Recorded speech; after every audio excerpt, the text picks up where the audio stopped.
Bismillahirrahmanirrahim. Assalamualaikum warahmatullahi wabarakatuh.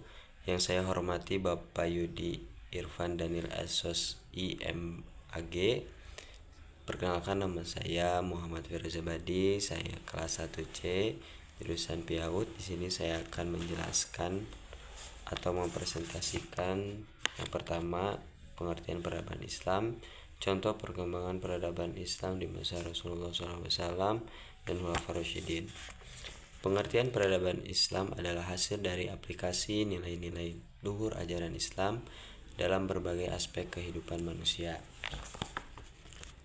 Perkembangan Islam pada masa Rasulullah SAW membentuk dasar untuk pembentukan masyarakat Muslim yang kokoh dan prinsip-prinsip ajaran Islam yang kemudian menjadi dasar bagi pengembangan peradaban Islam di masa-masa berikutnya. Di era Khulafaur Rasyidin, Abu Bakar, Umar bin Khattab, Utsman bin Affan, dan Ali bin Abi Thalib berhasil membangun peradaban Islam yang kuat dan stabil. Contoh dari perkembangan peradaban Islam di era Khulafaur Rasyidin adalah yang pertama, perkembangan madrasah, yang kedua, pengembangan ekonomi, yang ketiga, promosi seni dan budaya. Dan yang kedua, saya akan menjelaskan tentang dampak hijrah Nabi Muhammad SAW dari Mekah ke Madinah. Dampak hijrah Nabi Muhammad SAW dari Mekah ke Madinah sangat signifikan terhadap perkembangan peradaban Islam, mempengaruhi aspek politik, sosial, dan ekonomi. Yang pertama, aspek politik. Hijrah menandai berdirinya negara Islam pertama di Madinah. Nabi Muhammad SAW menjadi pemimpin yang menyatukan berbagai suku termasuk Aus dan Khazraj, serta mengatur pemerintahan berdasarkan prinsip-prinsip Islam. Piagam Madinah yang disusun menjamin hak-hak semua warga, baik muslim maupun non-muslim, menciptakan stabilitas politik. Yang kedua, ada aspek sosial. Di masa ini, hijrah memperkuat persatuan umat Islam melalui ikatan antara muhajirin atau yang berhijrah dan ansor atau penduduk Madinah. Ini membangun solidaritas sosial yang kuat dan menciptakan komunitas yang saling mendukung dalam menghadapi tantangan. Yang ketiga, aspek ekonomi.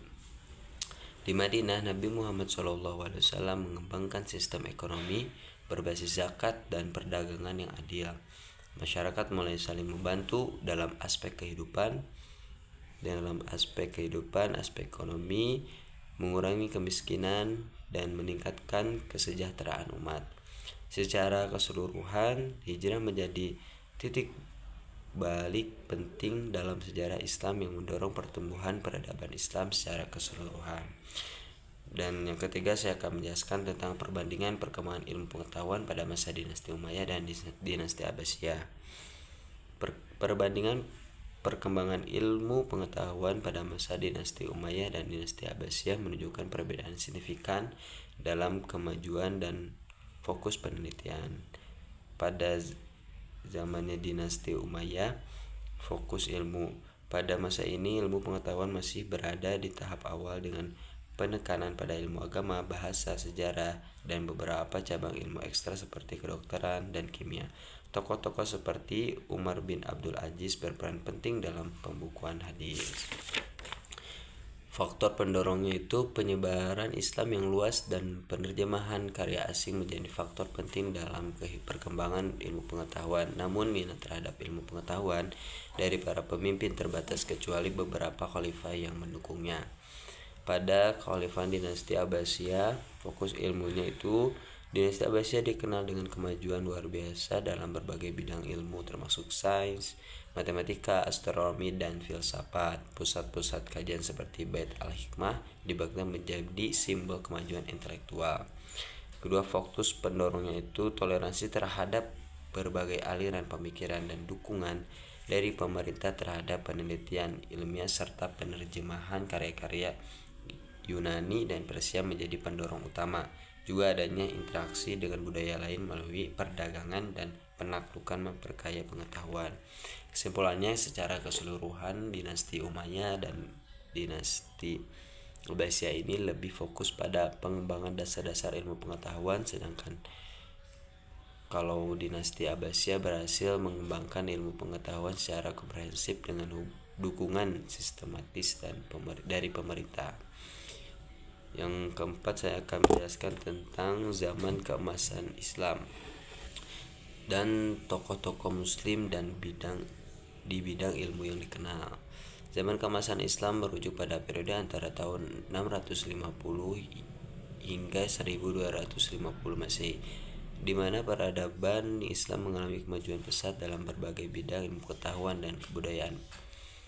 Periode ini ditandai oleh pengembangan ilmu seni dan teknologi yang signifikan serta pengaruh besar terhadap dunia barat. Tokoh-tokoh muslim dan bidang ilmu yang dikenal, pertama ada Al-Kindi sebagai bapak filsafat Arab. Yang kedua, Al-Farabi, seorang filsuf yang dikenal dengan karya-karya di bidang filsafat dan musik.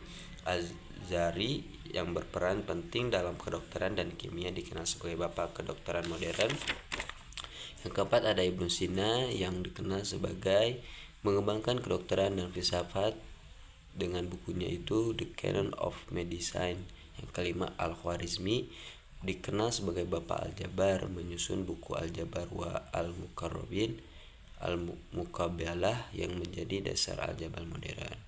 Faktor-faktor penyebab perkembangan ilmu pengetahuan ini, yang pertama faktor internal, yaitu konsistensi umat Islam dalam mempelajari ajaran agama, ajaran Islam yang mendorong pencarian ilmu dan keseimbangan duniawi ukhrawi. Faktor eksternal, asimilasi budaya dengan bahasa lain yang lebih maju seperti Persia dan Yunani, gerakan penyebaran karya-karya ilmiah dari bangsa budaya ke dalam bahasa Arab. Kesimpulannya, zaman keemasan Islam bukan hanya menjadi tonggak sejarah bagi umat Islam, tapi juga memberikan kontribusi besar terhadap perkembangan ilmu pengetahuan global. Yang terakhir, saya akan menjelaskan tentang kebijakan toleransi beragama yang diterapkan pada masa pemerintahan Khalifah Umayyah dan Abbasiyah. Kedua ini memiliki pengaruh signifikan terhadap kehidupan masyarakat dan kemajuan peradaban Islam. Pengaruh kebijakan toleransi beragama, pertama ada kehidupan sosial.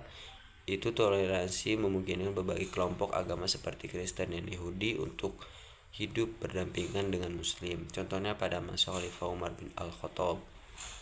Yang kedua ada kehidupan ekonomi. Toleransi beragama juga berdampak pada ekonomi, di mana non-Muslim diizinkan menjalankan usaha dan perdagangan.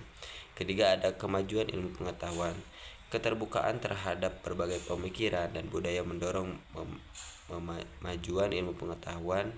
Di Andalusia misalnya, Amir Abdurrahman Ad-Dakim membangun madrasah yang terbuka untuk semua kalangan, baik muslim maupun non-muslim, sehingga memperkaya intelektual masyarakat. Contoh kebijakan toleransi di zaman Khalifah. Yang pertama, Khalifah Umar bin Khattab saat menaklukkan Yerusalem.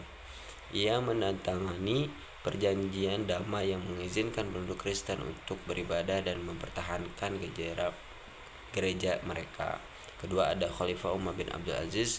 Beliau menghentikan praktik diskriminasi terhadap kelompok Syiah dan memberikan hak-hak yang sama kepada semua warga negara, menciptakan suasana damai dan mengurangi ketegangan sosial.